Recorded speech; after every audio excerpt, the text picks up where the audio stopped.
C.J. Stroud, 10 of 15, 147 yards, 2 touchdowns, had his first pick of the year. Guess what? I'm fine with it, okay? It's going to happen. He's trying to make a play. So what? He overshot Marvin Harrison a little bit. Give a little bit of credit to the Wisconsin guy that was able to hold the ball, also keep his feet in bounds to get the interception. Kudos to him, okay? Rushing, Mayan Williams, 11 carries for 101 yards and 2 touchdowns. Henderson, 12 carries for 78 yards. That's in the first half, guys. Just in the first half. Receiving, Stover, again, Cade Stover, unbelievable job right now as a tight end. Guys, you understand when he came to Ohio State, they didn't know where they were going to use him. They put him at defensive end. They put him at linebacker. Now he's a tight end. Look at what he's doing for Ohio State at tight end right now. He's making unbelievable plays, catches, blocking, what he does. Unbelievable. Right now, he can almost be somewhat of a team MVP for what he has done for this team right now. Emeka Egbuka goes 2 for 46 yards in the first half. Harrison, 3 for 45. Great job by distributing the ball by C.J. Stroud, like he always does. 3 of 5 on third down. So Ohio State in the first half goes 328 total yards. 147 in the pass, 181 in the rush. Now, look at what they did to Wisconsin defensively in that first half. All right, Mertz, 49 yards passing. Okay, only 6 of 12. Allen had 8 carries for 36 yards. They were only 2 of 6 on third down. They actually held Wisconsin to 96 total yards in the first half. So when you see 328, 96, you don't really need to look at a score. You could probably almost surmise what the score is going to be. 31-7 at the half. So coming out of halftime, what do you want to look for when you come out of halftime? If you're a team that's up 31-7, you want to be able to see, can Ohio State maintain their aggressiveness on offense? Can they keep moving the ball, or do they get complacent and just try to run clock and do whatever? Honestly, that's not Ryan Day's style. He keeps the gas pedal down. That's what you got to love about Ryan Day as a play caller, okay? So to start the second half, Wisconsin's going to get the ball to start. So hence why that pass breakup by McAllister, which could have been a touchdown, last play of the half, was huge, okay? So what happens? They get Wisconsin to go 3 and out. Tremendous job again by the defense to get them to go 3 and out. So Ohio State takes over, and what do? They do what they do, boy, mixing up the run and the pass. 72 yards they go in 8 plays in about 3.5 minutes. And Julian Fleming with another touchdown tonight. I love it. I talked at length about it last week, how happy I am for this individual, what he's gone through. And, again, remember tonight, guys, no Jackson Smith and Jigba either, okay? They elected to hold him out tonight and feel that he wasn't ready to go. And this is what Ohio State has, though. Fleming, Egbuka, Marvin Harrison, these guys, you didn't ever even know Jigba was out the way things went tonight offensively. Just an unbelievable display again. And that touchdown pass to people, 3rd and 4, okay? It's a great pass. It's a dart by C.J. Stroud. Fleming on a little in cut. Boom. He puts it right on him. Fleming turns upfield, gets in the end zone for a touchdown from about 4 yards out. And tremendous, okay? So, again, Wisconsin holding to another 3 and out.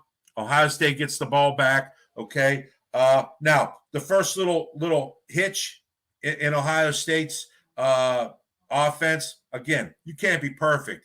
Ohio State was about as close to perfect as you could be for a game, especially in the first half. So they got behind the sticks a little bit. They had a penalty on a holding call on our big guy, Dwan Jones, out there on the right, and so kind of got him behind the sticks. But then how many times have I mentioned our special teams and Jesse Mirko, what he does? Tremendous job once again. Again, if Jesse Mirko is on the 50-yard line and in, you can almost put it in the book.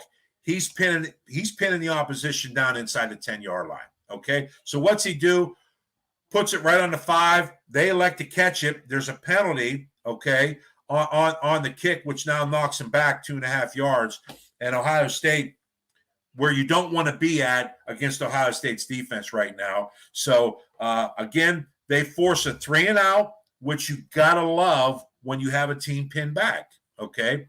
What do we always look for? You get a team pinned back, can you get a 3-and-out and force them to have to punt out of the end zone? Because Wisconsin's punter tonight, he was terrible tonight, okay? He couldn't get anything downfield, didn't hit very good punts, shanked them few out of bounds, and gave really Ohio State a lot of good field position, okay? And so he just struggled punting. So that's what you really wanted to do, was get out of there with a 3-and-out, okay? And that's exactly what they did. And what happens next? It's only Ohio State takes over on the 38-yard line on the plus side of the field. And so, again, not where you want to be at. And what's it do? It takes 4 plays, about 2 minutes. And I think probably C.J. Stroud's best pass of the night to Emeka Egbuka for a touchdown.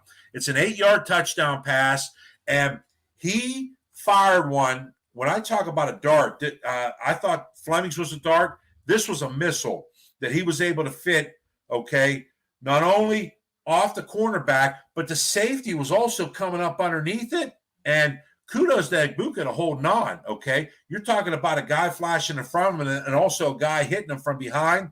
And Egbuka makes a tremendous play, holds on to it, and it's 45-7, guys.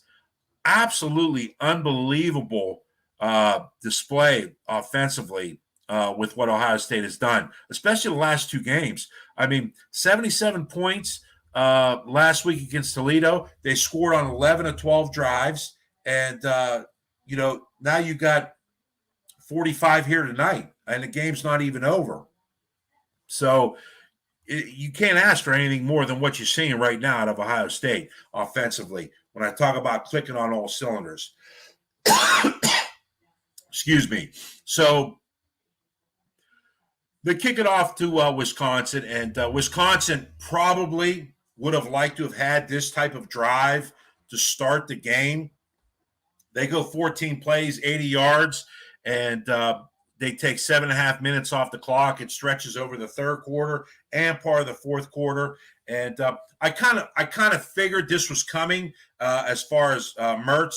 Ohio State was just selling out against the run, and I kind of figured there would be a little bit of a play action look for Mertz, and that's exactly what they did. They went play action. They hit Acker coming out of the backfield on a little arrow route right out the backfield, and he dumped it to him wide open. But again, guys, I mean, it's 45-7.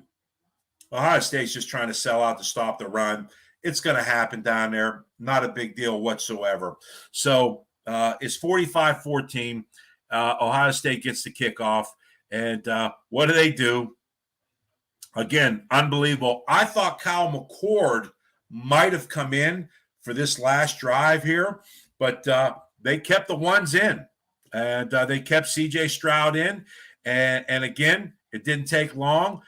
It was also helped by a pass interference call on Marvin Harrison, and Ohio State goes 5 plays, 72 yards in 2.5 minutes. Egbuka, another great play, runs a nice little skinny post. Stroud puts it right on him in stride, and it's a 32-yard touchdown, and it's 52-14.